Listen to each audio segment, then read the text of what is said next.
তো মা entrepreneurship আমাকে শিখাইছে। সেখান থেকে আমি লার্নিং নিয়েছি। সেখান থেকে আমি শিখে এটাকে একটা ব্যবসা না, entrepreneurship এ চ্যালেঞ্জ থাকবে, সমস্যা থাকবে, প্রতিবন্ধকতা থাকবে, বিপদ থাকবে, মুশকিল থাকবে।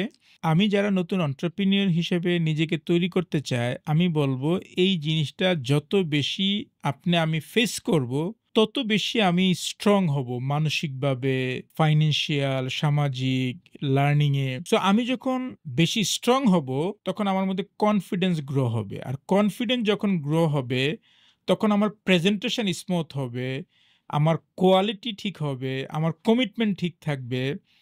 আর এগুলো যখন ঠিক হয়ে যাবে, তো আপনার যেটা goal ultimately to make money or to make happy your family or society, it will come automatic.